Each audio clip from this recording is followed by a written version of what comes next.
আসসালামু আলাইকুম। এডু এক্সপার্টের পক্ষ থেকে সবাইকে স্বাগত। আজকে আমরা দেখব কিভাবে আমরা টেস্টিমোনিয়াল সেটিং করতে পারি।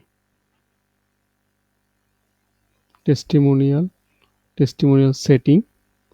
টেস্টিমোনিয়াল জিনিসটা আসলে অবশ্যই একটা পরীক্ষার উপর নির্ভর করে দেওয়া হয়। যেমন আমরা সাধারণত এসএসসি পরীক্ষার পরে বাচ্চাদেরকে টেস্টিমোনিয়াল দেওয়া হয় স্কুল থেকে। তো অবশ্যই একটা পরীক্ষা অনুসারে সেটআপ করতে হবে। যেমন দিলাম গেট ডিটেইলস। এখানে লোগো পজিশন আমরা সেন্টার দিলাম। বর্ডার ইমেজ, একটি বর্ডার ইমেজ আমরা দিলাম। ওয়াটারমার্ক অন করলাম। সেশন হুইল শো অন করলাম। Exam centre show, board name show, যা আছে এগুলো সব অন করলাম। এক্সাম সেন্টার আমরা যদি যে এক্সাম সেন্টারের নাম থাকবে সেই এক্সাম সেন্টারের নাম বসালাম। এখানে আমি ডেমো স্কুল একটি ডামি আকারে ডাটা বসাচ্ছি। ইনিশিয়াল রেফারেন্স নাম্বার, এই নাম্বারটা হচ্ছে আসলে স্টার্টিং কত থেকে শুরু হবে আমাদের টেস্টিমোনিয়াল সিরিয়ালটা 1001 দিয়ে আমি শুরু করলাম। প্রিফিক্স সাফিক্সের প্রয়োজন নেই।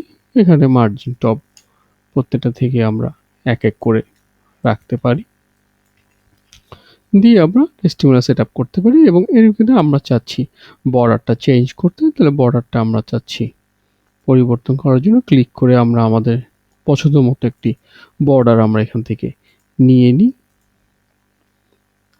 নতুন একটা বর্ডার নিয়ে নিলাম, নিয়ে আমরা এটা টেস্টিমোনিয়াল সেট আপে ক্লিক করে দিলে আমাদের টেস্টিমোনিয়াল সেট আপ হয়ে যাবে।